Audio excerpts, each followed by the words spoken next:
Hello everyone and welcome to another episode of the Roker Report podcast in association with the Sunderland Community Soup Kitchen. It's Gav and you join us a few weeks out from the season ending actually. We're now rested and recuperated, and as you'll have heard in the first part of this mini podcast series that we're doing over the summer, looking back at the season that was, we've had a bit of time to think about things because we did get a bit sick of Sunderland toward the end of last season. We didn't do many podcasts at all, mainly because we were shite. And what we're going to do is drag you right back down and make you all remember exactly how bad Sunderland actually were at times last season. Now, it wasn't all bad, some good in there. Today we're focusing on players. We've got a few topics we need to cover off. We haven't talked about the off-the-pitch stuff, and we thought we'd try and cheer ourselves up a little bit and be a little bit more optimistic today and talk about players. Well, in some cases optimistic, in some cases not so much. Joining me, as always, we've got Martin. Hello, mate. Hello, mate. Yeah, no, it's nice to have a little rest and, just let a little bit of anger and disappointment subside, isn't it? And we can get back into it. Also, there's Chris, who is rolling his eyes every time we talk about having a rest. Why? I'm just listening to you, and we're starting to record it, and already I want to switch it off. Didn't be a salesman, Gav. Bloody hell. You're not exactly selling it, are you? Oh, we're going to take this time to talk about this shit season, and it was absolutely shit, but we'll talk about something. I hope you're going to listen. Jesus Christ. Honestly, if you've lasted this long... Well, I'm going to make you miserable. I've got to be honest. Nah, to be fair, there's some good in there. Players was what we want to cover off today, and how it kind of went for the lads this season, who did well, who didn't do so well, the transfer windows, and then looking ahead maybe to what we actually need in the summer, because it's going to be a huge summer, as we all know. And before we recorded, I thought, well, I'll pull up the Sunderland top scorers list and just see what the stats said about how each player performed individually in front of goal. Did you know that our highest assist maker is Alex Pritchard still? Even though he left in the January transfer window. Well, he barely played. He ended the season with 5 assists from 25 games, joint with Dan Neil, to be fair. Dan Neil also had 5. But I mean, if anything tells the story of the second half of the season, it's possibly that after January, it was just so bad for Sunderland that we forgot how to score goals, and Pritchard leaving might have had something to do with that. I don't know. Looking at the rest of the team, Jack Clarke finished on 15. I think he had most of them goals by Christmas. Joe Bellingham, second top goal scorer, somebody who I don't think many supporters, if you were talking about who had a great season, would consider Joe. He had a decent season for a young lad, but he finishes our second top scorer. That kind of shows you that wasn't a very even spread when it came to the top end of the pitch. In terms of defensively, we know all about the defensive problems we've had at times this season. Dan Ballard being possibly one of the best centre-halves in the league, had a drop-off in form. Luke O'Nien isn't everybody's cup of tea, but for me, had a canny season. Biggest issues possibly at full-back, where we just haven't been able to put a settled defence out all season. And I think across the scope of everything, when you look at the squad we've ended the season with, it's difficult, really, to see how we would have achieved a lot more with what we had in the end, because the amount of injuries we had was massive. As I mentioned before, left back, missing players like Dennis Cirkin and Adji Elise for massive chunks of the season. Niall Huggins getting himself off and running and doing possibly better than any of us could have expected, and then getting a really bad injury. All these things factored in. But we'll start with the goalkeepers, I think, because Anthony Patterson really held that position down for the majority of the season, and it wasn't right until the end, really, when we saw Nathan Bishop get a little bit of a chance, and I know he played in the cup games earlier on. And of course, then we had Matty Young, it's difficult to call Matty Young, but he is. Matty Young, who's a young goalkeeper, who went out on loan to Darlington and did really, really well. What would you say, Chris, about how we fared in terms of goalkeepers this season? I know, like I say, Patto basically held that position down most of the season, or for all of the season. And I think he's a bit of a Jekyll and Hyde player with the majority of fans. I think something we've toyed with quite a lot doing these podcasts over the last couple of seasons. I don't know about you. I can't really put my finger on whether I particularly rate him or not. Sometimes I think, he's got cracking potential, and then there's other days where I think, bloody hell, like he makes so many easy errors, like simple mistakes that he shouldn't make. But then you see him being linked with clubs in the higher divisions, and I don't know. I can't put my finger on Patterson. What about you? I'm glad you kind of said it first, because I sometimes feel like I'm a bit out there on my own with Patterson, and I have to caveat everything I say with Patterson in that I think he's a good goalkeeper. I think he's a good goalkeeper. I just think he's good. But that's the thing. This isn't an extreme two sides of the spectrum. He's absolutely fantastic or he's absolutely awful. There are middle areas with things, and I think the same goes with Patterson. I just think pretty average goalkeeper. He's okay, pulls off the odd good save, but there's been times where I've thought, could he have done better there? Or that one went straight through him? Or could he have been out quicker? Or could he have been more dominant?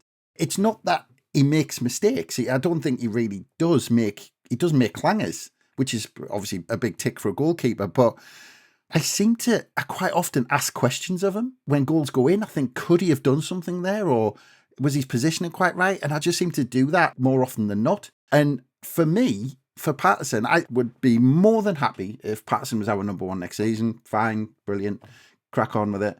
But at the same time, if we get an offer for Patterson, let's say the number that seems to be banded around is around the 20 million mark, I mean, I'd snap their hand off. Seriously, I'd take it. What if it was half of that? What if it was more like £10 million? Well, it depends, because nothing's ever a flat fee anymore, is it? No. So the upfront fee is likely to be around 10 million with the caveat of, if he wins trophies, caps and all that sort of stuff. Depends how the offer is structured. But if the club got an offer that they thought is there or thereabouts of how they value him, I'd accept it. I'd take it. Goalkeeper is one of those positions where I do think there's a lot out there of a similar level, and there's very few in that top bracket. And I think there's very few that make it who, well, I'll think about some of the goalkeepers we've had in the past, but there are very few that are in that bottom bracket who are just awful. And the strange thing this season, I mean, Patterson's had some patches where I've been asking these questions. And I actually, at one point, I thought, give Bishop a go, because he came in highly rated from Man United. And I just thought it was a bit odd how he just hasn't had a chance at all. I mean, all right, a couple of games in the cup, but I just thought it was bizarre how when Patterson was seemingly struggling for a bit of form, Bishop didn't get a goal, because I thought Bishop had actually come to really push Patterson and play some games. So yeah, I mean, I don't know where the club are with Bishop, and I wouldn't be surprised to see him leave, since he's had splinters in his backside all season. I don't think that's what he came for. And if that happens, I wouldn't be surprised to see a whole new goalkeeper group at the club next season, a new top two, or somebody above Richardson or Young, and let them kind of sit on the bench, because I can see a bid coming in. It just depends whether it meets our value. Yeah, it's an interesting one, isn't it, Martin? Patterson, I agree with Chris. If he was our number one next season, I'd be fine with it. But at the same time, if we need to raise a bit of money to strengthen other areas of the pitch, I think he would be one of the first players I'd be looking at selling if there was the option to do it. Purely because I think you could make a bit of money on him and you could replace him for a lot less. I don't think we're talking about like a generational talent here. I think he's a good player. And I think given he's 24-year-old, he's English, he's got a decent chunk of AFL experience now, there will be teams in the Premier League who will look at him, even if it's just to be a number two.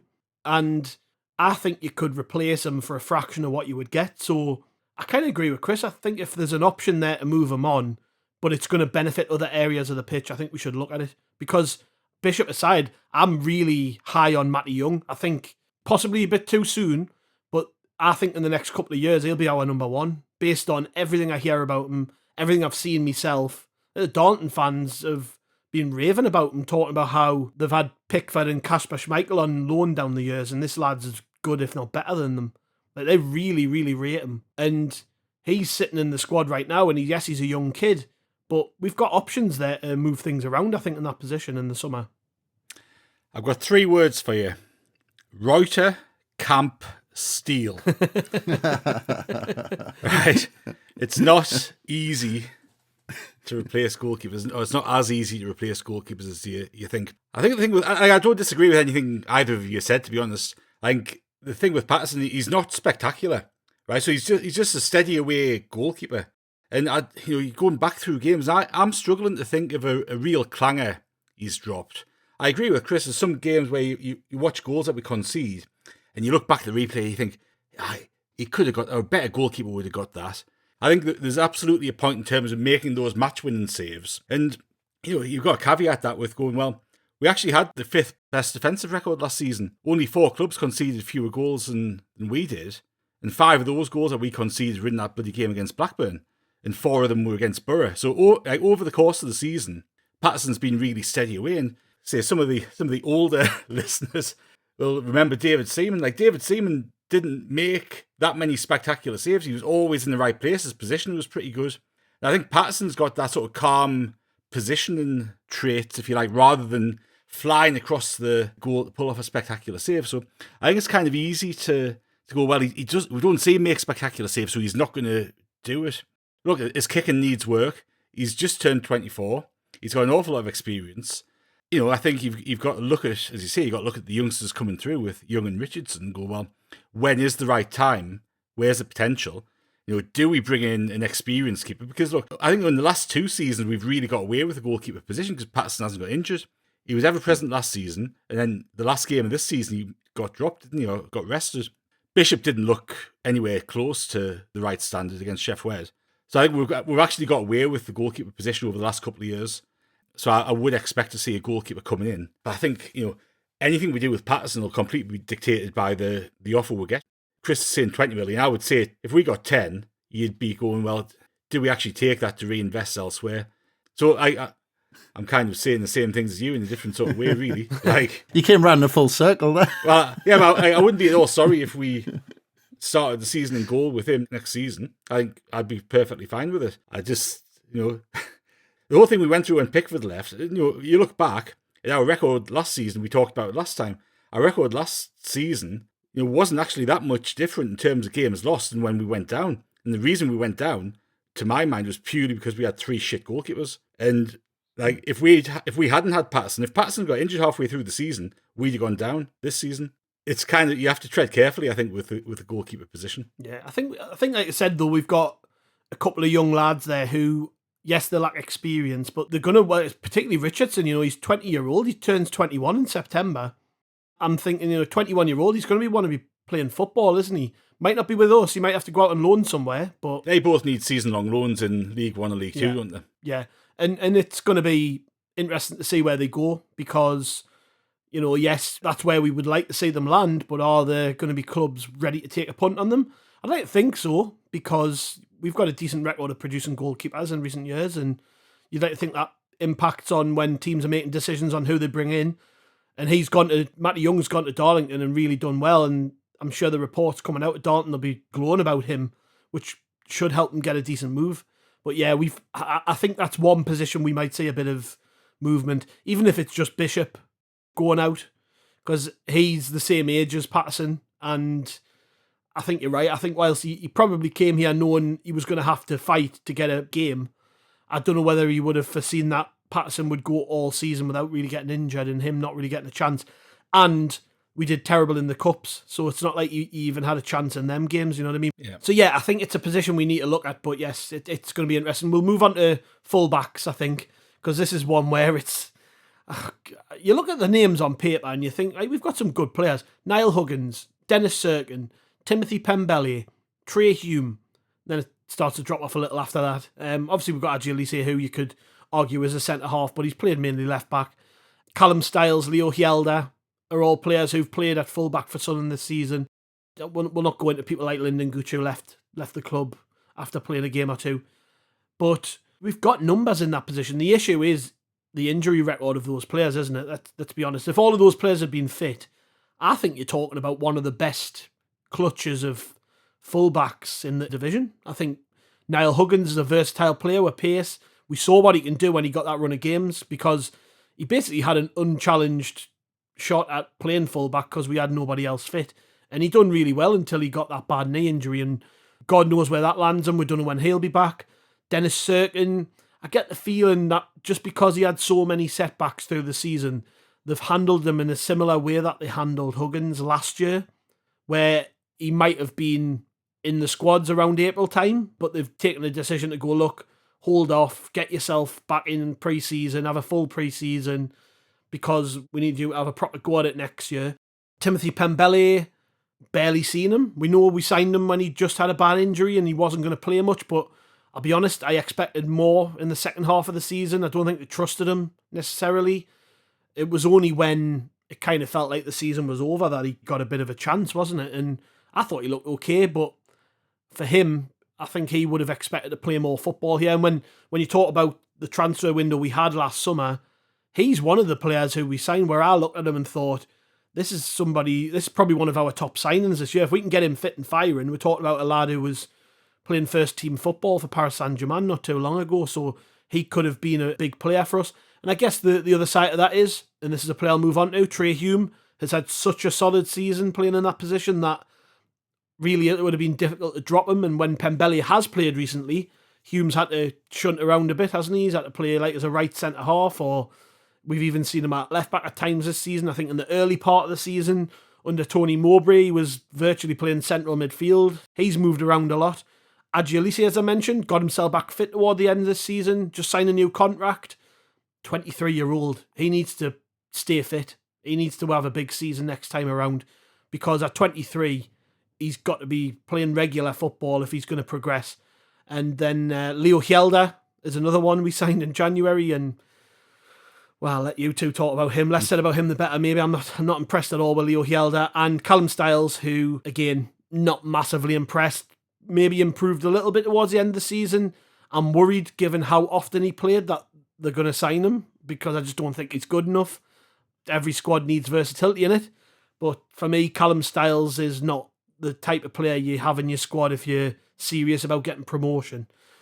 A lot of names there, lads. I'll come to you first, Chris. I mean, the options in those positions, like I said, plentiful, but fitness has been the issue, hasn't it? Well, for a start, I'm just still reeling off Martin saying that David Seamans for our older listeners. It's got us a bit down there, Martin. Thanks for that, mate. But on the full-backs, I genuinely think we've got 5 of the best full-backs in the division. I think on their day, Hume, Cirkin, I think that's one of the best pairings if you had them right back and left back. Don't think it gets much better than that in the division. So yeah, you've got that. Pembele, I think in the games I've seen him, I've been impressed. I like the look of him. Huggins, I mean, devastated for him. Absolutely devastated. He was absolutely flying. It was just seemed to be typical of his luck that happened. And Elise, I really like Elise at left back. I think he's really he bombs up and down that left hand side. I think he'll turn into a centre half, when he gets more into his career. But I think, especially behind Cirkin as full back, I mean, what an option to have. All under the age of 23. And, you're talking 4 of those, unfortunately, made a matchsticks. But it's kind of a consequence of the way we recruit as well. We get these kind of impressive players in.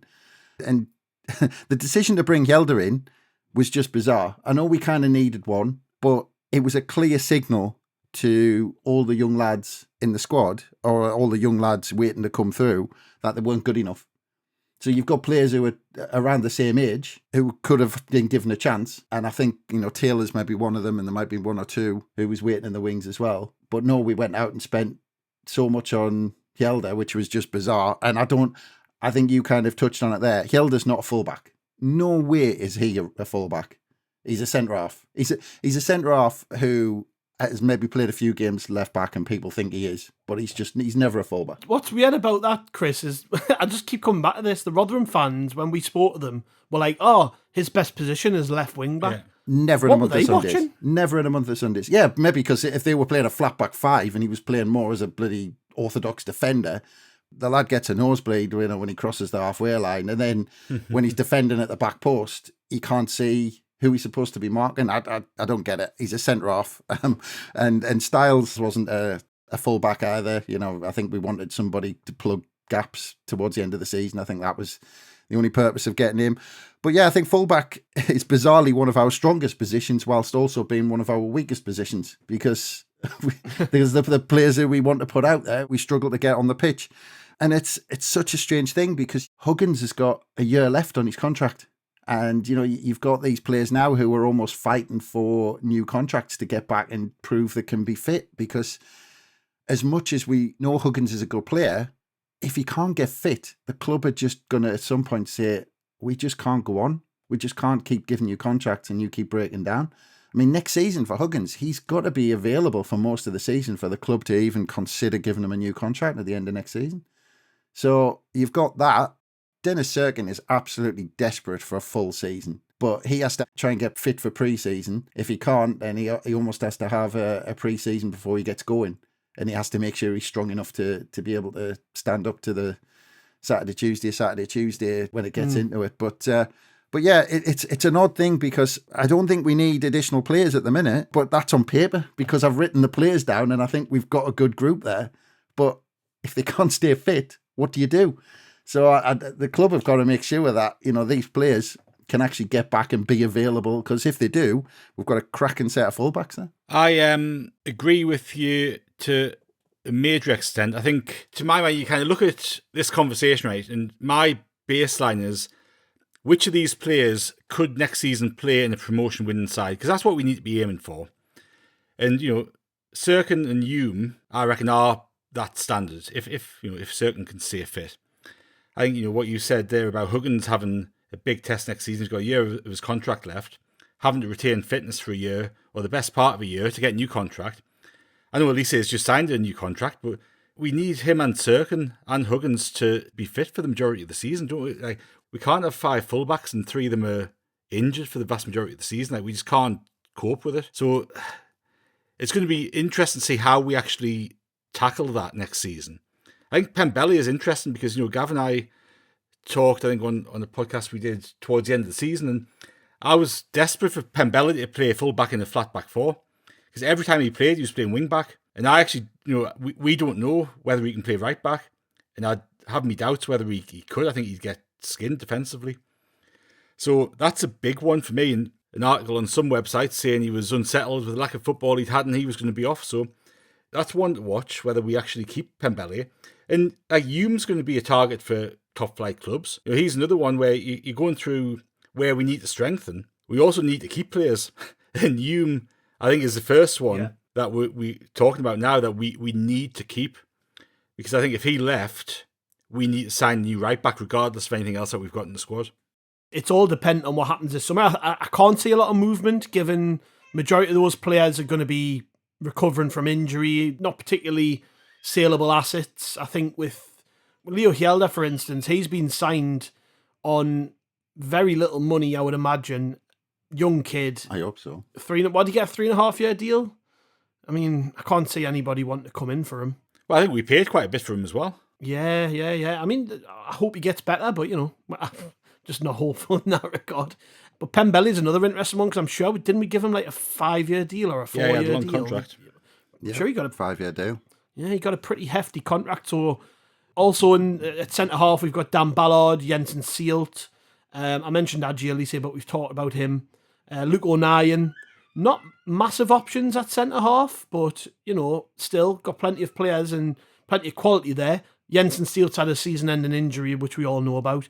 I didn't include Nekla Triantis, but he's went out on loan to Hibs and been playing holding midfield and doing really well there. What would you do next with the centre halves, Chris? Because you look at that again, Ballard probably going to be a target, I think.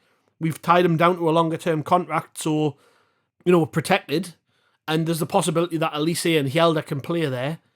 Not a lot of fans are convinced when it comes to Luke O'Nien as a centre half, but I don't see him going away quietly. I think he'll still be starting games at centre half next season, and I've got no problem with that. I like Luke O'Nien as a centre half, but what would you do when it comes to where we move things around? Well, famous last words, but I don't think Ballard will leave during the summer.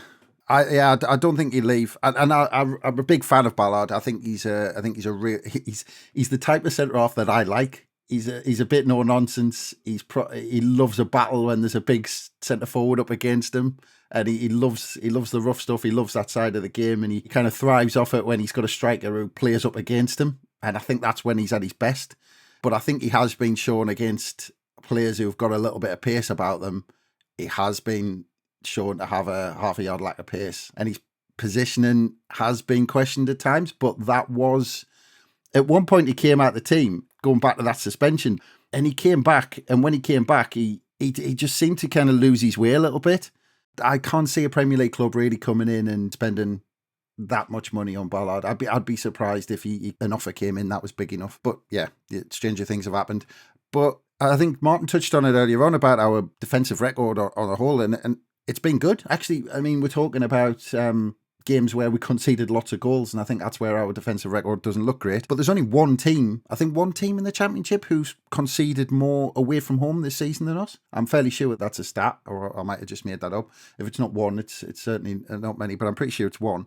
And we've got a good defensive record, and we've been solid. We're a team who actually, bizarrely, we don't actually give that many chances away. So I can easily see us going in with Ballard and O'Nien. And I quite like the structure of having that first choice centre-half pairing who you go into a season and say, that's our pair of central defenders at the back, because they know where they are. And you have that triangle with the trio with the goalkeeper, and that should be a partnership, and that should be kind of locked in. And if that's successful, you keep running with that. And I don't mind that structure where you've got two younger lads sitting behind them, because otherwise, you know, if you have more experience sitting behind them, then you might have a pain in the backside who just is moaning because he's not getting games. But in theory, that Sealt and Trianta sitting behind them and waiting for their chance, because I think there's a player there in Sealt. Hopefully he gets back from his injury and he kind of comes back, well, guns blazing, because I think he looks a player. I think there's a player there. And then you've got the option of moving Elise inside if he stays fit as well, if you need kind of cover in there. So I don't mind that structure of that four at the back, where you've got the two first choice and you've got the two younger lads waiting for their chance in behind. So I'd be more than happy, and I'd be fairly surprised if that kind of partnership broke up during the summer. So I'll go back to my point of which players would get into one of the top 2 or 3 sides in the league, right? I reckon Ballard could. I don't think 09 would at centre-half in one of the top 2 or 3 teams in the league. I really like 09 at centre-half from the perspective of, he passes the ball out well, he brings the ball out well, he's progressive as a defender, and I think he complements Ballard nicely, because Ballard will go and win it and 09 will sit there and pass it. If you go in an ideal world, if you had a bit of an unlimited budget, I would be signing another first choice centre-half and kind of let them battle it out, because I think we conceded, whether we conceded a lot of goals, we seem to concede a lot of chances with forwards running in behind the centre-half, in between the full-back and centre-half last season. The QPR game springs to mind at home, where the lad came on, he just got through that gap time and time again. I think we lacked a little bit of defensive kind of nous and savvy. So to me, I think centre-half would be a position I would love us to sign, somebody who's going to walk into the team.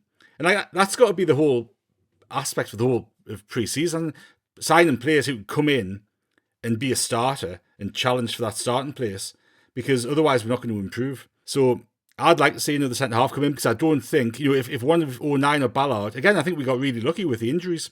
Because if one of those two got injured for any prolonged period of time, you're relying on Silt, who I don't fancy, I must admit, from what I've seen, I don't fancy him as a player, and Triantis. So again, I think we got really lucky at centre-half, because if one of those two had been out for 8 weeks, 10 weeks, and both of them have had long spells out in the last couple of seasons, haven't they? They've both spent decent time on the sidelines. So we got away with it this season. So I think we desperately need cover at the back. Yeah, I'm inclined to agree for the reason you kind of made at the end there. We can't just bank on them being fit all the time, particularly the way that they both play. They both get stuck in and throw their bodies on the line, and at some point they're going to get injured. It's happened with Luke 09 before, where he did his shoulder, and he was out a long time with that, as you said, and then that injury that kept Ballard out for quite a while as well. 3 months last season, didn't he? Yeah. So, and that would have left us in a sticky position. We didn't have defensive cover in that position. You would have been left with moving inside Hjelde, moving inside Elise. And I actually think that might be the plan with those players, because when you watch Hjelde, as we've mentioned, doesn't look like a fullback. Elise, to me, I think is a centre-half. I do. I think while he can play left-back, if him and Cirkin are fit, then what do you do? Because they're both good players. You know. Elise could go centre-half. If everybody's fit, Hjelde's not getting on the bench. No. He's nowhere near it if everybody's fit. So that, while I think we probably should be looking to bring in at least one player, you got to factor in as well that Jensen Sealt's still going to be out for a while, and he's recovering from a bad injury. So you might as well write him off for the time being and consider that we just need a player in that position. Let's get some bodies in, but also kind of factor in that maybe Adji Elise could play there longer term. I wouldn't be against an Adji Elise and Ballard partnership longer term. No, I think that could work. And on paper, that's nicely balanced. They've got a good combination, right foot, left foot. You've got the pace, you've got the height, you've got the defensive strength. I would pick you up on just getting bodies in, because I think that's what we've done in the last 2 or 3 transfer windows. And I went through the last 16 players we've signed. Only 2 or 3 of them have actually become anything approaching first team regulars. So we brought in a lot of bodies. And now we need to bring in starters. We need to bring in people who are going to improve the team from day one. And I think that's a massive thing for this pre-season. Yeah, absolutely. Right, let's move into midfield. We've got Joe Bellingham, Pierre-Emerick, Dan Neil, Chris Rigg, but that feels to me, Chris, like a problem position, central midfield, because we didn't have, to my mind, a proper holding midfielder this season, which has meant that Ekwa and Neil have played there, but we haven't seen the best from them as that position. I think, particularly Neil, I think he can play there, but for me, he's not a holding midfielder. He's not a Corey Evans type of midfield player. That's a position we should have probably strengthened in January at the very least, and didn't. And we haven't had issues with injuries in that position necessarily, other than the Evans one, which carried on from last year. But it just feels like there's no balance in the middle of the park for us. I think that's something we've really got to address. Yeah, it's been bizarre in central midfield this season, because I think we had a few good players. I mean, Dan Neil, one of the best central midfielders in the division, definitely. I mean, I don't think anybody can argue against that. And Ekwa's needed to kick on. The problem is with the two of them is I think we've played them in different roles to what they want to play in the middle of the park. Dan Neil kind of started the season saying, right, I've been told I need to kind of kick my game on and move, get forward a little bit, make those runs into the box. And then I think because Ekwa he didn't want to be the holding midfielder either, then they both got told at different times to be that holding midfielder, and neither of them kind of really liked it. So I think they're both really good players. I think Dan Neil's the better of the two, but yeah, I don't think they've quite found their exact role in that midfield. Joe Bellingham's another one, and if you think he started the season as a 17-year-old, I think a lot of people forget that. And considering in some games, let's say the first quarter of the season, at times he was one of our best players on the pitch in that opening period of the season. And for a 17, the lad who's just turning 18, I mean, you've got to remember that. And the expectations then were so high that it was a little bit understandable that he tailed off, especially, I think, because he's been mismanaged this season. I think the ridiculous nature of him playing up front is just, I mean, for a lad who's a midfielder and you're asking him to play with his back to goal in the Championship, I mean, that's a tough job for, players who played there for 10 years who were 33-year-old and big fellas. And you're asking Bellingham to do that. I just think that completely mismanaged. And we've seen in the games where Bellingham's had the game in front of him and he's a different player. He's a completely different player. And, that opening period where he was allowed a bit of freedom and to get into the box and make those late runs. And he was a different player then. And for the circumstances of mismanagement in the recruitment kind of area to then say, well, you've now got to play up front because the 4 players we brought in to play in that position aren't working for us. And you're asking that of an 18-year-old. I mean, there's something not quite right there. But as three individuals, I think we've got 3 cracking players there. It's just finding that kind of figurehead in the middle of the park to say, right, well, look, I'll sit in front of the back 4. You 3 just go off and do your thing. I know what I'm doing here. Don't worry about that. Then those 3 can play. Maybe we need that, but we need something in the middle of the park because Matete is off this summer as well. I mean, I don't think he's got a future at the club. I think if he did, last season was going to be the time when he came in and did a job. So Dak and Evans leaving isn't any great surprise. Styles not staying isn't any great surprise. Well, the word in the retained list said that the club have retained their option to sign him permanently, and I wonder if that's just them saying we're going to hang on till after the Euros and see if he has a good Euros. We're hungry, or what? I don't know, but I don't think we've seen the last of Callum Styles. Oh, okay. Well, we'll see, but. But yeah, we've got a decent set of players, and the trick is going to be keeping hold of Dan Neil as well, which I think an offer is going to come in for Dan Neil. It just depends if it's the right move for him and how much it's going to be. Yeah, 100%. I've heard a lot of chatter around Dan Neil because loose lips and all that. I think the word coming out of his camp is that it might be another year before he moves on if we don't get promoted. But I think, and we've talked about this quite a bit with Dan Neil, I think. Yes, there'll be offers, but I don't think he's ready to step up. I don't think he's quite good enough yet. I think there's still too much that he needs to improve. But I think in another year in the Championship, another good year, and he would be. I disagree. I think with more time on the ball in the Premier League, I think he'll be better in the Premier League. I just think in the Premier League, particularly if you're more of an 8, like what Dan Neil is, you need to have... I don't think he's good enough in front of goal. I don't think he creates enough. I think all that will come with maybe another year at this level. But at the same time, it doesn't matter, because if Premier League offers come, he'll go to the Premier League and he'll be playing Premier League football. Yeah. I just think he probably needs another year, personally. It depends. If it's that type of side who looks like they're coming straight back down, I don't think he'll jump at it. But if it's one of those teams that established Premier League team, I think like a Wolves or a Palace or somebody like that. I think Wolves have been the team credited with the most interest in him. I think that middle group of teams who aren't really under threat, but I could see him fitting in somewhere like that. He's English. That's a lot of players, a lot of people are looking to sign an English kind of player for the that's true. That's true. Look, I think he's a good player. I reckon he needs another year, and I think if he's getting good advice, he'll probably hang about for another year as well. The other name we didn't really touch on just there with Chris was Chris Rigg, somebody who, if he's going to sign a professional contract this summer, which is still up in the air, but let's remain hopeful that he does stay. He's going to want guarantees, and I'm going to hazard, as part of those guarantees, he wants to play somewhere other than on the right wing, which is where he's been shunted towards the end of last season. I think, in the middle of the park, that's where he's probably going to be throughout his career, isn't it? And he's an option for next year that we've had him this year, but I think we're going to see a lot more of him if he does stay. Let's hope so. I think centre midfield is our second weakest position in the whole squad. Dan Neil, great. Yeah. I think Ekwa, I'm not a massive fan, I have to say. I think he completely flatters to deceive. You look back at last season, he came in, he looked as if he hadn't played proper football before. He'd come from the West Ham reserves and youth sides, and you could tell he just wasn't up to speed. And he had a few good games towards the end of last season, and you kind of think, well, now we're going to see him kick on.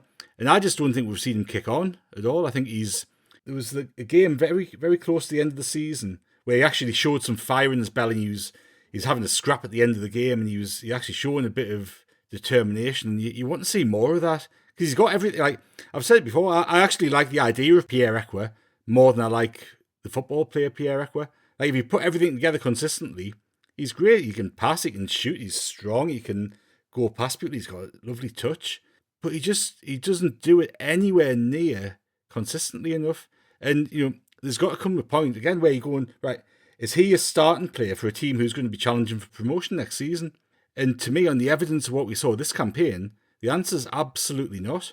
I think we carried him for a lot of the season. I know he had an injury and he struggled to get form back after that, but I think he's looked poor. Big part of that's possibly the lack of competition as we went on to. If there was a really good holding midfielder there with experience, it would bring the rest of them on, yes, but it's basically been just him and Neil in them positions, hasn't it? We've played Bellingham everywhere but where I thought he was going to play in the middle of the park. No, that's absolutely right. And Ekwa's been shoved around. He's been played as a 6. He's been played as an 8 on the left. When Beale was manager, he was on the right-hand side of that 3. And he's been moved around a bit as well. But, I find him such a frustrating player because we've seen what he can do. And when he's on his game, he is great. But that's 5% of the time. 10% is, we don't see it anywhere near often enough to justify him starting every week. I think Bellingham's been... I really like Job. I think he gets a lot of criticism because the expectation levels that people have of him are heightened because of his brother. Now, 17-year-old, as Chris said, just turned 18. He played 43 games from the start out of 46 league games. And he got played, as Chris said, he got played up front, which was ridiculous. Got played here, there and everywhere. Scored 7 goals. Like, for any normal 17-year-old, that is an unbelievable season. Unbelievable season. For an established player, that's a decent season. Well, it is. But, as I say, for somebody coming through as a 17-year-old to have that season, phenomenal. And I think we need to take a step back with him and go, let's judge him completely on his own merits.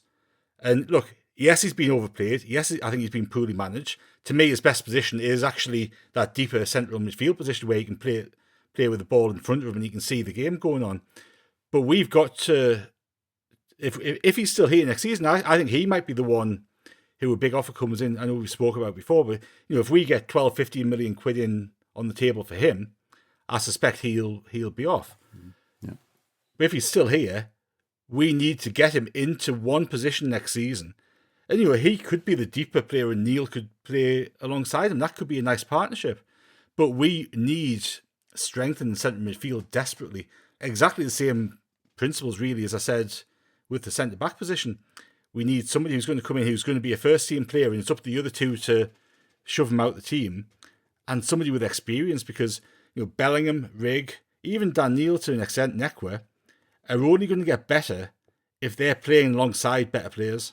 Yeah, and like we're losing a lot of experience with Evans going, even though he's not played much. That's your captain. That's your first team captain who's leaving. Off the field, yeah. This was something we talked about on the last pod. It's a lot of games we're losing. We're not talking about just on the pitch. Yeah. We're talking about off it. No, it's massive. We've got to replace that experience. We've got the bones of a good young midfield there. And I think, like I said, we've got to factor in that if Rig and Bellingham are still here next season, they'll want guarantees that they're going to play in their best positions. Now, where that is, I don't know. Job isn't a 10. 1 assist all season in 40 odd games. He's not a 10. He's not a centre forward. I agree with you. I think he's a central midfield player. He's not quick enough really to play any further forward than that. But I think he's got good feet. He's a big lad. I think as he develops as a footballer, he's going to probably grow into being more of a midfield enforcer type who can get on the ball. I think that's possibly where he'll land. And I've got to admit, I agree with you on Pierre-Emerick as well. I like the idea of it. You made a good point when you say I like the idea of him more than you do the actual player. Because when you look at him, you think, big lad who can carry himself around the pitch. Sometimes when he's on it, he floats around the pitch and like on the ball, he can do some great stuff. And of all them midfielders we've got, he's probably got the best long-range strike on him. He scored a few goals from range this season, but he doesn't stay in games. And to be a championship midfield player, you've got to stay in games. You can't just go missing for 70, 80 minutes of a game like he does. It's a big year for him coming up. With players potentially coming in, lads younger and wanting assurances, I think he's under threat. He really needs to grow up over the summer and come back more assured. We talk about experience and stuff. Pierre was a young lad still and hasn't got a lot of experience. So let's just hope he kind of kicks on. But I've got to admit, I'm not massively confident on that. And just to round off, Job is a player who I think will attract interest. We say, he maybe gets judged harshly because of his brother, but at the same time, I think who his brother is going to make him a target of teams, because they're going to look at him, they're going to go, well, Jude Bellingham's 18-year-old brother has just played 40-odd games in the Championship, finished Sunderland's second top goal scorer. Physically, he's bigger than Jude. He's a bigger lad. They're going to look at him and they're going to fancy him, and there will be teams out there who'll take a punt on him for 12, 15 million quid. And if we got that kind of money, it would be daft to turn it down, given what we paid for him just a year ago, and given that money could be used to strengthen various positions.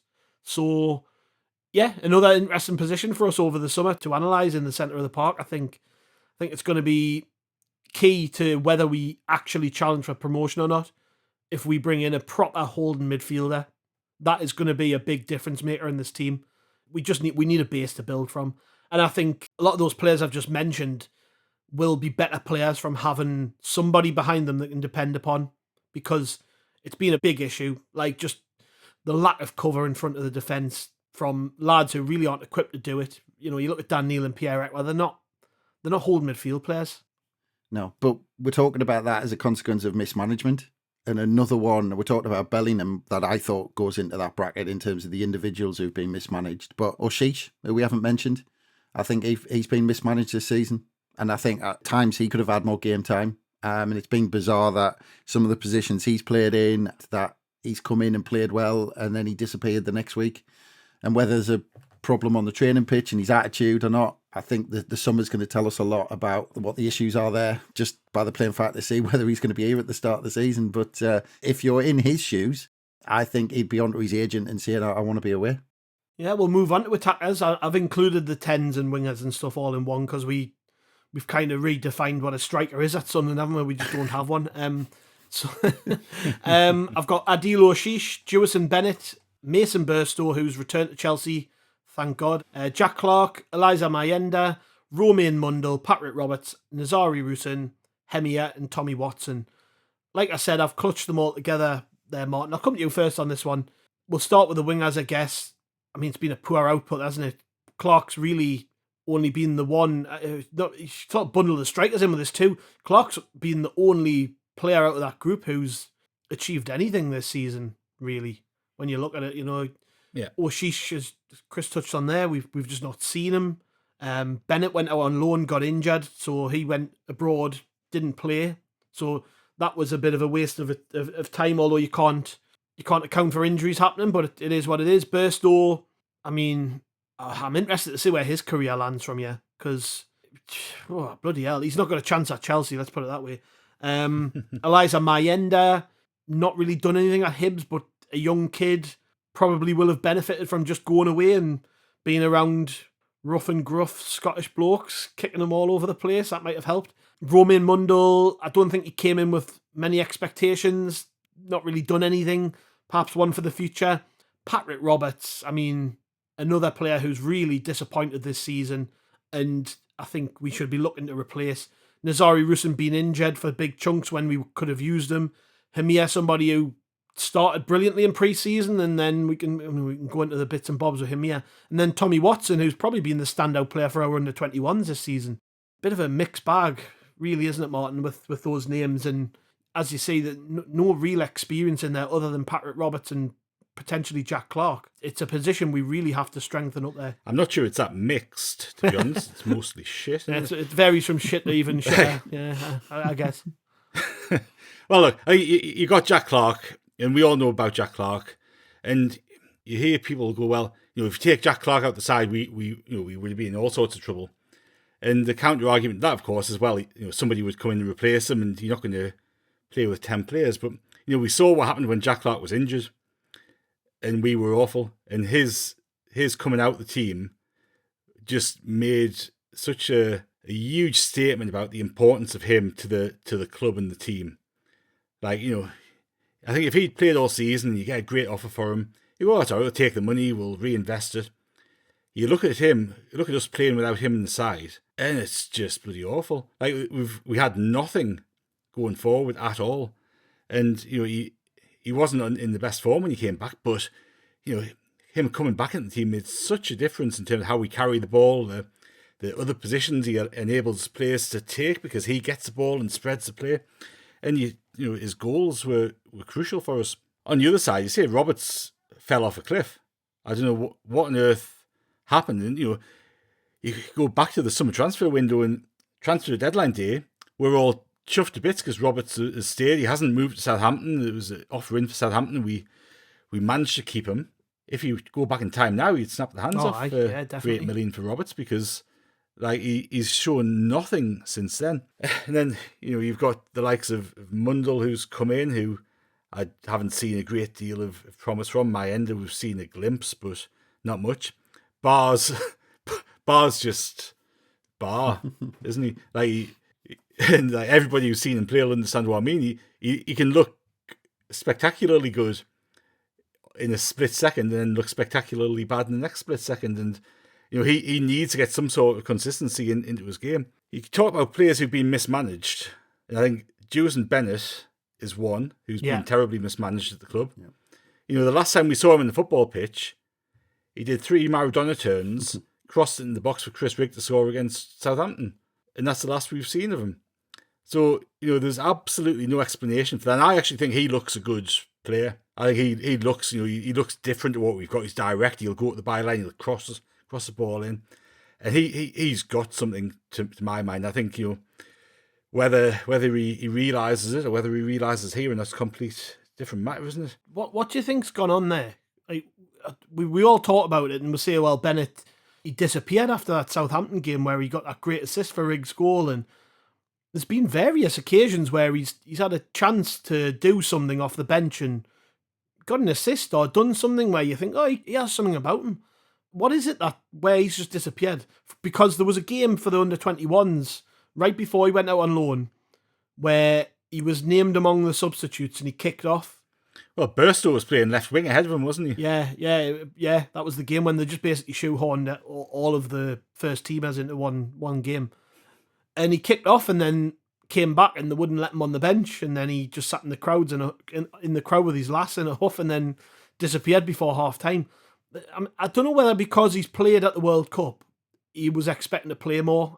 Maybe that's it, but something not right there, because a lot of people talk about him like he's a joke. I think Bennett's got something about him. I really like him. I like him, mate. Every time I watch From him, I what we've think seen, yeah. I think he's got something there. He might not be.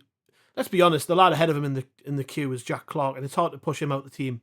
But he should have played more this season. I wouldn't have loaned him out.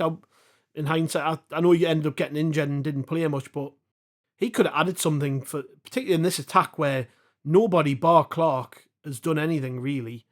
Like, there's no reason why he couldn't have featured. Yeah, and I remember talking about pre-season, after the tour in pre-season, where we actually gave Bennett some games out on the right, and he cut in, and I think he scored one absolutely cracker where he cut in from the right hand side onto his left foot. Was that in America? Yeah, I think that may be. Yeah. And I was actually quite excited to see him play in, not only if Clarke got injured down the left hand side, like Martin said, getting to the byline, getting some crosses in. By the way, I'm not sure who those crosses were going to be for, but he would have gotten to the byline and put the crosses in. But, I was quite excited about the season he was going to have. And then, as Martin said, the Southampton game, came on, cameo. You couldn't say he looked out of place or anything like that. But the bizarre thing is, you've mentioned Barr, who I'm on the verge of giving up on just because he comes in and he steps over the ball and I don't know what he's going to do. And what he does comes off 1% of the time. And there's been times where he's got into some really good positions and then he just falls apart and he doesn't look like a player. But the thing with Barr, right, is, even if he was a little bit more consistent, I think you'd be a bit harsh with 1%, but if he's a bit more consistent, where do you play him? Yeah. Well, like, which positions are you going to play him? Because, he goes here, there and everywhere, and he's not a right winger, but that's where he's produced his best form for us, but he's not a right winger. He came as a centre midfield player. But exactly, but he's not a centre. You stick him in the centre, he looks lost. You stick him on the right, at least you get something out of him. But the point I was going to make with Barr is I'm sure there's only about a year between Bennett and Barr, but yet Barr is by far the most considered when it comes to getting in the matchday squads. Like Bennett there's only about, like I said, I'm sure there's only a year between them, but it just seems like Barr is that much further ahead in the queue with Bennett, and I don't really get it because actually Bennett showed better maturity in the final third when he gets there. I think actually he's created more in the kind of short time he's had on the pitch. So I don't get why Barr's that much further ahead than Bennett. You look at the stats from last season, right, and bear in mind that when Bennett came off the bench, he did that and that. Yeah. Obviously, this isn't a visual medium, so you can't see what I did. But just say Southampton, he did his twist and turn. He was on the bench 9 times last season. He only came off the bench once in the league. It's baffling. It's baffling. But then, if you look at Barr, how much time Barr's had on the pitch, and actually how much he's created in that time. And like I said, I don't really get it why they seem to be considered to be completely different stages where they are in the squad. There you go. For comparison, he started 21 games. He was involved in 39 of the 46 games. And I have them at least level pegging in my head where I think they are kind of ability-wise. If not, I actually maybe think Bennett has got a little bit of an edge on Barr because he's a bit more direct and he seems to want to create stuff. Barr's a bit ponderous and Barr's had some shockers as well when he's came on as well. He's looked way off the pace at times. I think he'll be away personally. I think he'll want to play consistent first team football somewhere, and I think he'll get an easy route back to France. I think he's been given enough chances. Second division in France or Belgium or somewhere. But I think that's like when you're looking at our transfers in and out during the summer, right? You go, we need better at right wing and at the number 10 position and centre forward position, and that's on the premise that we keep Clarke. If we don't keep Clarke, we need better at left wing. We are flooded with players who can play across that front line, and none of them are good enough to be regular starters. I can't see Clarke staying though. I really can't. I don't know. I've weighed it up a little bit with Clarke because I think whilst obviously he's our best player, so you don't want him to leave. But if he did leave, I think we'd be kidding ourselves just trying to replace him directly. I think those goals that he's got us this season, you can funnel that through one or two centre forwards and bring in wingers who actually provide for strikers. We've just signed loads of wingers who don't cross the ball. They all cut inside and they all dilly-dally. Is that the way they want us to play? I guess so, because these are the types of players they've recruited for those positions. But might sound a bit like meat and potato, kicking and headed style football, but I just want to see wingers who cross the ball a bit more, perhaps like what Leicester did this year, where they brought in Mavididi and Patto on the sides. Like two lads who, yes, they got goals, but they crossed the ball because Leicester had centre forwards who could score goals. That's why they're on the pitch. That's it. Like we do need to change the way the attack shapes up next year, because like it's pointless signing anybody up.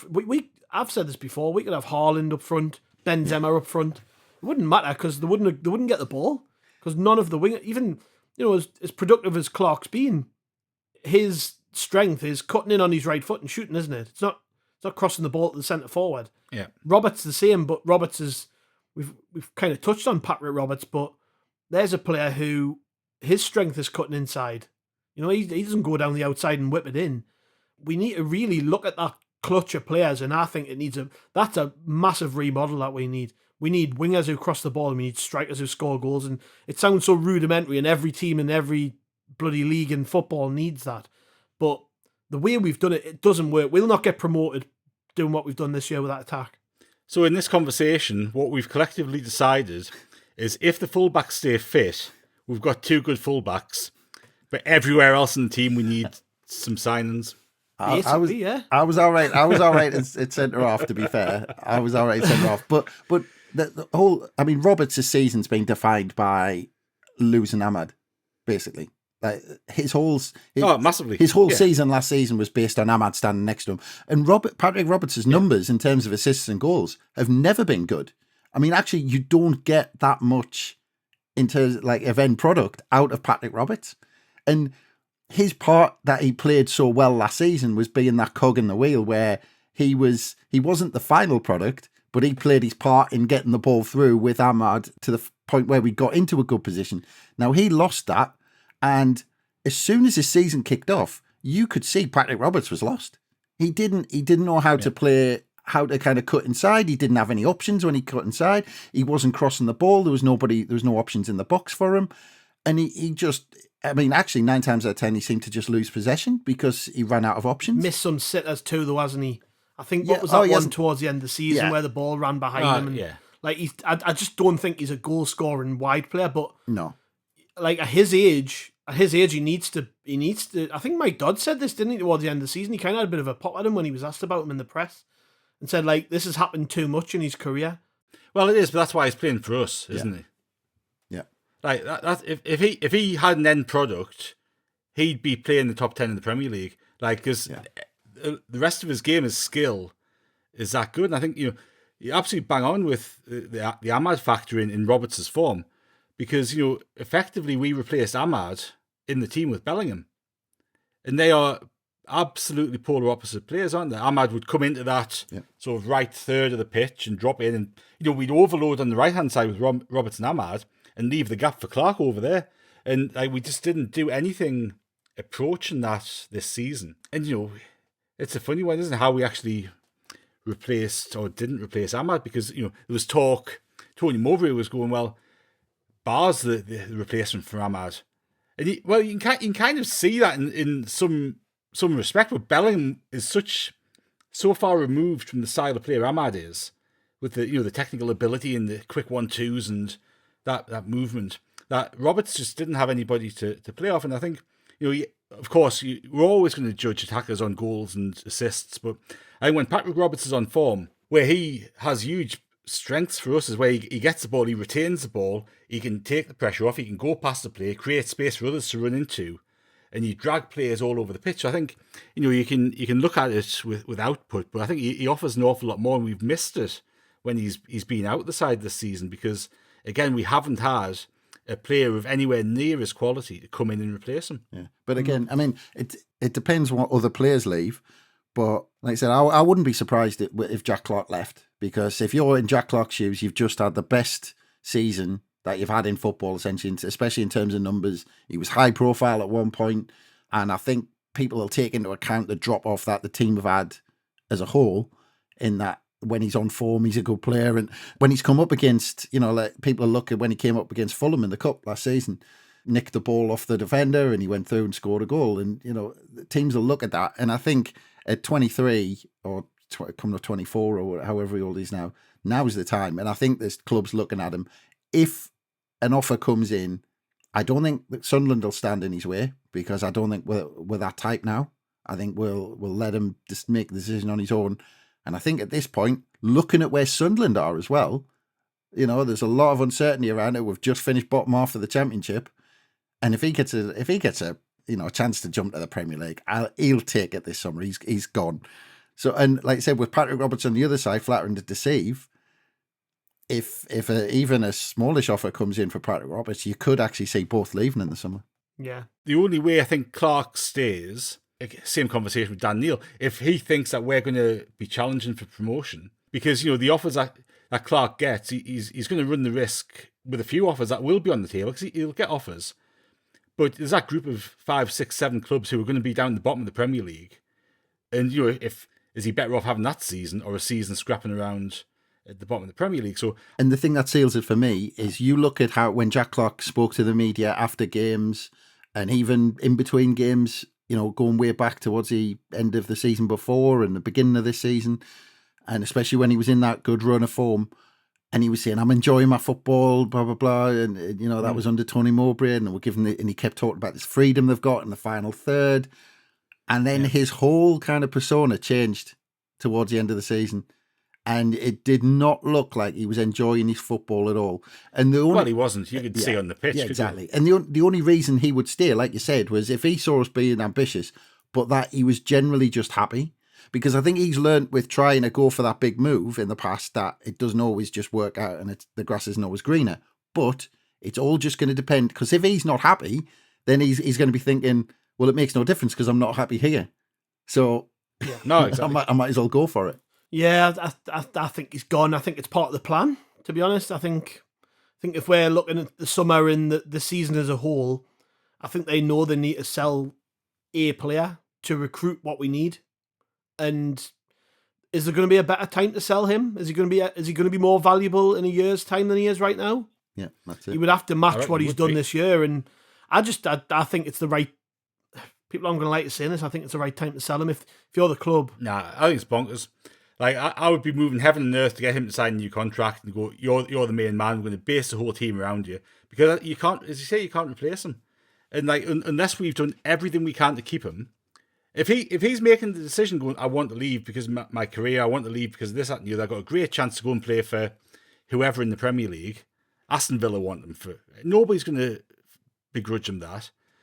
But I cannot fathom a situation where it makes sense for us to try to cash in on him now. There's a massive sell-on thing with Spurs. So any transfer fee is going to be halved that we get in. And you're losing 15 goals out of the team. You're losing the talisman of the team. And I think if he gets sold, that puts a massive dampener across all the other players, across the fans. And we should, within reason, I'm not saying break the complete bank for him, well, we should be doing everything we can to convince him for the next 2 or 3 seasons he's going to be successful with us and he should be staying. Yeah, but I don't think it's going to be a choice. I don't think the club are going to have the choice. I think a bid's going to come in. But the club have a choice. They can turn it down. Yeah, but if Jack Clarke, I don't think the club's run like that now. I think they would be fair to Jack Clarke and say, we've had this offer from a Premier League club. Do you want to go for it? And then I think once it gets to that stage, I think if everything's, if whatever offering club, offer him the contract he wants, I think that's it. He's off.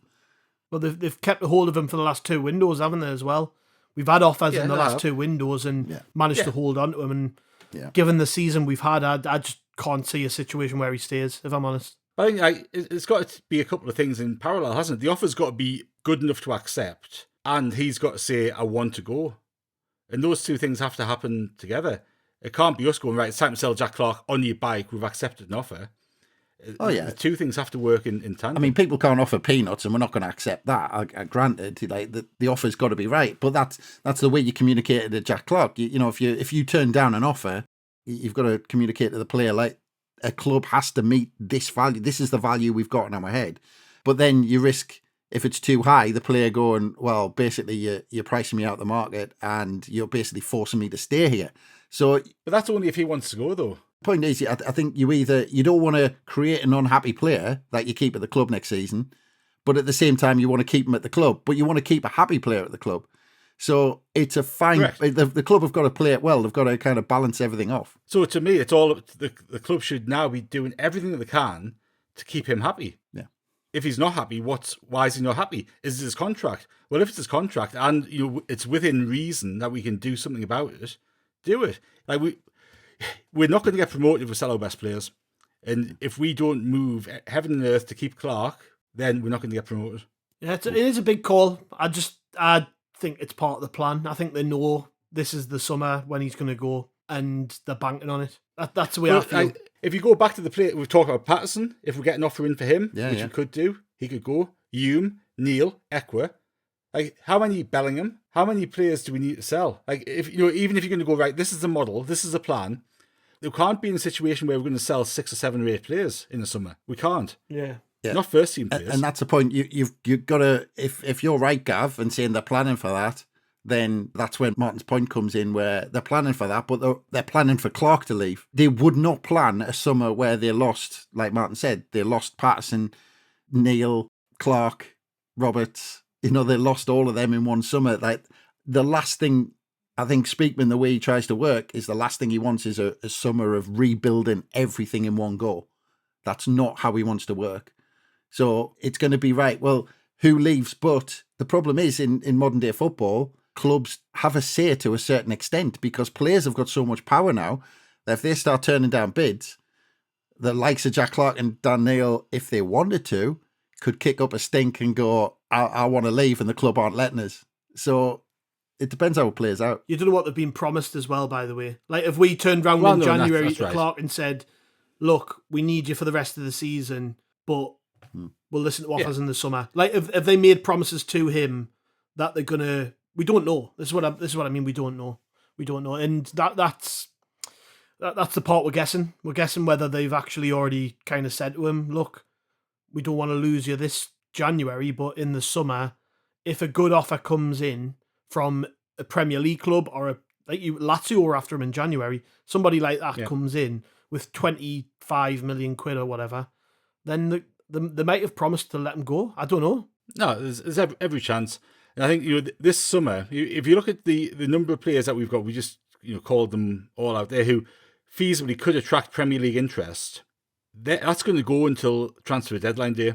We're going to get into a situation where we're going into the end of August, and there's rumours about Dan Neil leaving still. There's rumours about Ballard leaving. We're going to have this, and it makes it really difficult in terms of approaching this summer, because we've got to be in a position where whatever happens, because if I don't know, you got a £30 million bid in from somebody on deadline day for Ballard, somebody desperate in the Premier League, you're going to accept it, but we can't leave ourselves short. So our transfer activity this summer has got to be so good that we're actually betting against that happening to some extent, but we're all right if it does, because we are the model is we are going to have to sell players, we are going to have to cash in on some people at some point, but it can't happen all at once. Yeah, exactly. And especially, if we sell all of our star strikers this summer for 30 million a pop, then, we might even have to dip into the market for a striker. I mean, that would be amazing. Well, yeah, let's move on to that before we finish up. I mentioned Burstow leaving. I forgot we hadn't covered that. Less said about him, the better. Mayenda went to Hibs on loan and did nout. Ruson's been injured. I think of the clutch we've got, he's probably the best of the bunch. Hemia... Going forward, I think what's clear is they can't not get this right.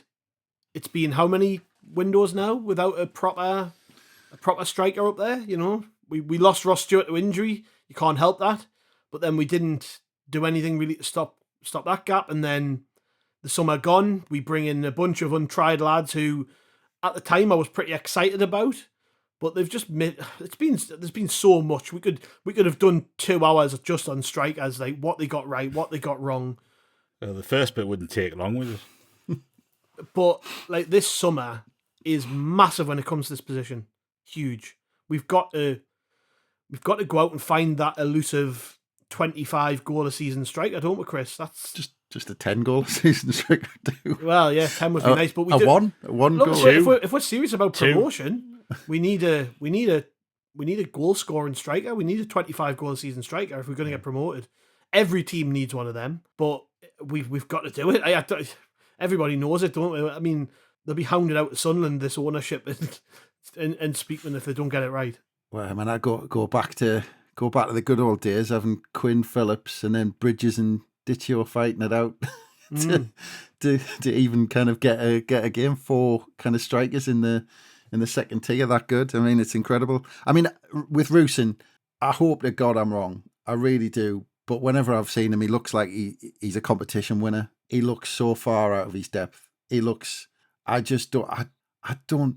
I think he runs around a lot, but I don't see a comfortable touch. I don't see a finish on him. I think I mean, like I said, I really hope I'm wrong, but I just don't see a player there. I really don't. And look, and if there is a player there, he's not a striker. I just do not see him as a striker. He doesn't get in behind. He doesn't seem to hold the ball up. I don't know what he is. I think, if anything, he might be more of a wide player or playing behind a striker, but he's not an out-and-out striker. And the young lads, you can say what you like about them and, you know, in terms of ability, but they shouldn't have been brought in to have the kind of burden of trying to score the goals that got us into the playoffs, because, you know, Hamir and Mayenda, and let's just discount Burstow because I'll come on to that in a second, but Hamir and Mayenda, in terms of permanent signings, surely weren't meant for thrown in there as starting players and to get us goals to get into the top 6, because they're not that standard. And to put that on 19, 20-year-old players like that, I just think is a bit wrong. Burstow, I mean, you're talking loan signings, and I don't know what they've seen in Chelsea or what Chelsea have told us or what somebody's seen, but I don't know what he is either, to be honest. I don't know what he is. I don't know. But it'll be interesting to see how his career goes, like you said, Gav. But the thing with Burstow is you're now comparing the 2 big loan signings that we made. First season, back up in the Championship, you loan Ahmad.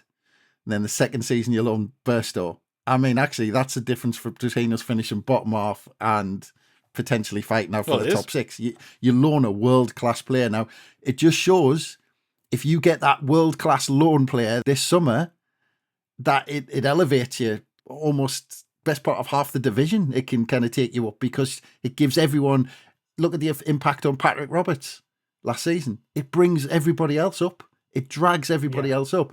Now, if we use the loan market as we did in the first season, and all you need to do is look at Ahmad and Burstow. That's all you need to do. The perfect comparison. Though we need to get that right. But yeah, I mean, we need, as far as I'm concerned, because I'm old-fashioned, I think we need 2 quality strikers.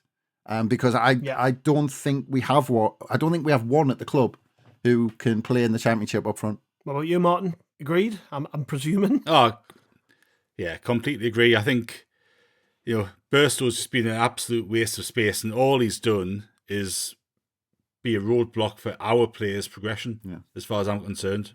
Absolutely pointless. Hamir, I think, was badly managed by Tony Mowbray at the start of the season. You know, we've talked about it before, but he started the first game against Ipswich, did all right, got bombed out, and that was it, and confidence went through the floor. Rusyn, I see a player in there, Chris, I have to say. I think his movement, when he's been playing centre forward, his movement has been really good. I said he runs around a lot. I gave him that. Hey, well, there you go. and I think, and this is a big issue with the team, and, you know, this could be a whole, you know, reason that we kind of restructure that front end of the side, because we're not used to playing with a striker.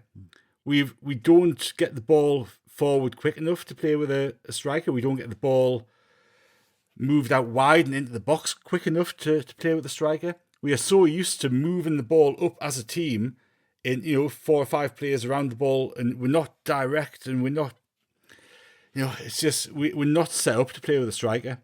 And I think, you know, that's been because we haven't had any. But to me, like, we have to sign 3 players who are centre forward strikers who can score potentially 15 plus goals. Now, you know, you talk about 25 goal a season striker. Like, only Smodish, Blackburn scored more than 25, and he's not a striker.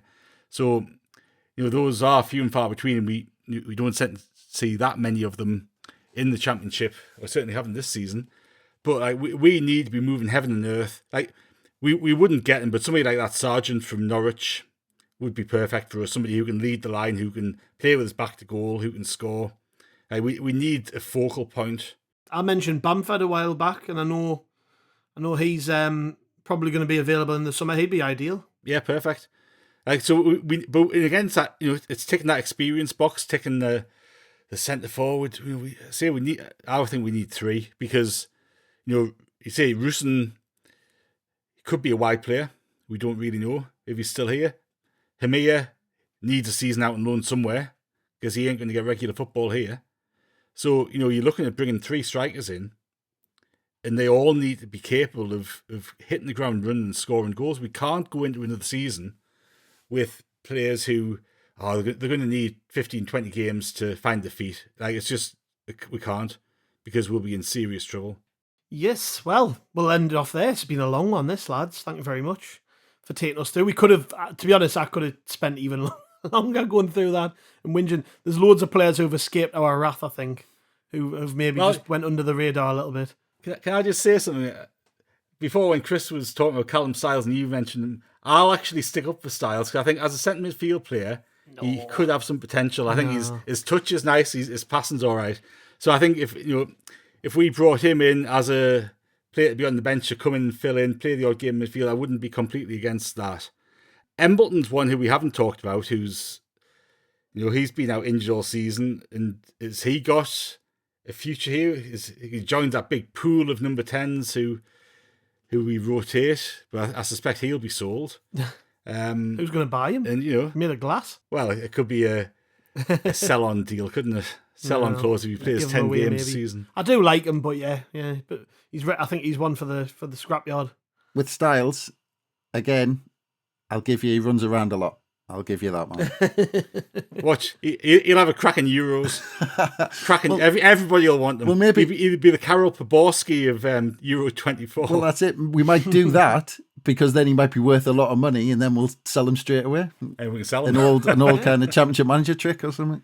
Well, we'll see. We're going to be back at some point once this one goes out with a look back at the off the pitch stuff, which has gone on this season, which will be a barrel of laughs again, I'm sure.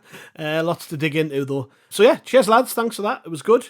Cheers, Martin. Cheers, Chris. Thank you very much. Thanks to the listeners. As always, if you've made it this far, well done. We promise that if we do this in a year's time and we've been promoted, it'll be a lot more upbeat.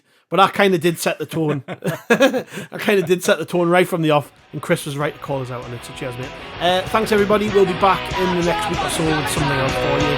Catch you then.